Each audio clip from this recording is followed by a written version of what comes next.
This video will explore the modern civil rights movement. It describes the evolution of the struggle for African American equality in the 20th century. It highlights how the movement shifted from early legal challenges to massive, media-driven grassroots activism. In the early 20th century, African Americans continued their fight for equal protection. The movement achieved some early successes. Early civil rights leaders disagreed on the best path forward. Booker T. Washington advocated for temporary acceptance of segregation to focus on educational and social advancement, while W.E.B. Du Bois pushed for direct confrontation. In 1909, Du Bois co-founded the NAACP, an organization that transitioned from white liberal leadership to black control by the 1920s. The foundation for the modern civil rights movement was laid through legal battles from 1909 to 1954. The NAACP prioritized a legal strategy to overturn Jim Crow laws, specifically targeting segregation in education. In 1938, a Supreme Court ruling forced Southern states to either integrate higher education or provide equivalent black institutions. Missouri ex rel. Gaines v. Canada, 305 U.S. 337, 1938. Led by attorney Thurgood Marshall, the Supreme Court's unanimous ruling in Brown v. Board of Education, 1954, overturned Plessy v. Ferguson, declaring separate but equal unconstitutional in public education. Brown v. Board struck down racial segregation state laws. Several events sparked the movement. The 1957 Prayer Pilgrimage for Freedom recognized the resistance to integration. The Little Rock Nine integrated Little Rock High with the help of the 101st Airborne after Governor Orval Faubus deployed the Arkansas National Guard to block the students from entering the school. The national media, TV, and magazines played a crucial role in swaying public opinion by showing the brutality of racism to a wider audience. The brutality of the backlash was exposed in 1955 with the murder of Emmett Till. It taught civil rights leaders that media visibility was a powerful weapon. In 1955, Rosa Parks refused to give up her seat to a white passenger on a bus in Montgomery, Alabama, leading to the Montgomery bus boycott. Lasting for months, it damaged the bus company's revenue. The Supreme Court ruled that segregated buses were unconstitutional in 1956. The movement was led by Martin Luther King Jr., marking his emergence as a national civil rights leader. One of the most successful was the 1963 March on Washington for Jobs and Freedom, where he gave his I Have a Dream speech, where 200,000 to 300,000 attended.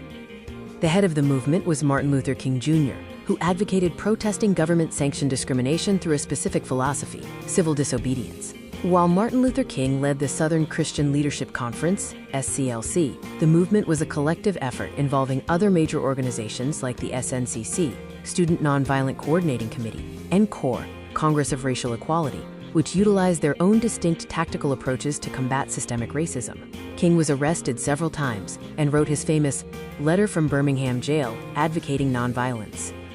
Eventually, SNCC, CORE, NAACP, and the SCLC united under COFO, Coalition of Federated Organizations, to pursue common goals. These groups advocated specifically for voter registration drives and sit-ins. The sit-in strategy was particularly effective because it physically disrupted the economy of segregation. By occupying whites-only lunch counters, they made racism impossible to ignore.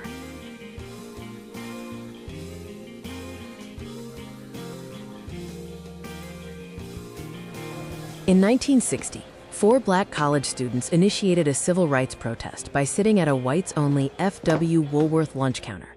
This sit-in technique became a major, effective tactic for racial equality. These activist efforts converged in the 1964 Freedom Summer, a massive and dangerous campaign to register black voters in Mississippi. The Selma to Montgomery March, led by King, John Lewis, and Hosea Williams, in March 1965, would be the last sustained Southern protest campaign that was able to secure widespread support among whites outside the region. The new age of television greatly influenced the movement's success. International news coverage of the Birmingham clashes prompted Pres. John F. Kennedy to introduce legislation that eventually became the Civil Rights Act of 1964. Mass protests in the Alabama cities of Selma and Montgomery led Pres. Lyndon B. Johnson, to introduce legislation that became the Voting Rights Act of 1965. Bloody Sunday, 1965. Alabama state law attacked peaceful marchers crossing the Selma Pettus Bridge. Martin Luther King Jr. was assassinated in Memphis, Tennessee, marking the beginning of a more fractured period of advocacy. As a result of the Civil Rights Movement, Congress passed the 1965 Voting Rights Act, the 1964 Civil Rights Act, the 1968 Civil Rights Act, Fair Housing Act. The Civil Rights Act of 1964. Numerous provisions mandate equality, bans discrimination in public accommodations, including hotels, restaurants, and theaters, bars government agencies from discriminating, and allows the federal government to sue to desegregate public schools. Title VII established the Equal Employment Opportunity Commission, EEOC, the legal foundation for a body of law that regulates fair employment practices.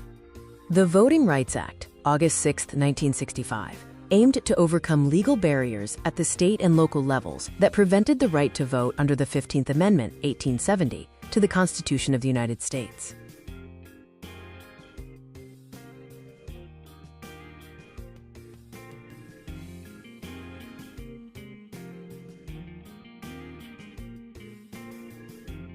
The Civil Rights Act of 1968, signed into law by President Lyndon B. Johnson on April 11, 1968, in the aftermath of Dr. Martin Luther King Jr.'s assassination.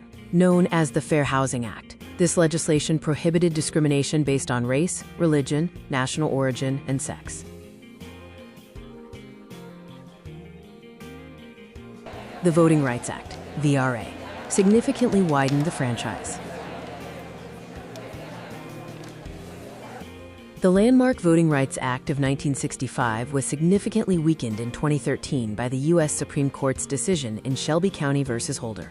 It struck down Section 4 of the Voting Rights Act, eliminating the formula used to determine which jurisdictions needed federal preclearance before changing their election laws.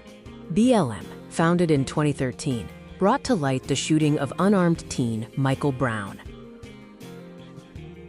The BLM expanded in 2014 after the police killings of two unarmed men, Eric Garner and Michael Brown. Next is Part 3, the many other groups fighting for their rights.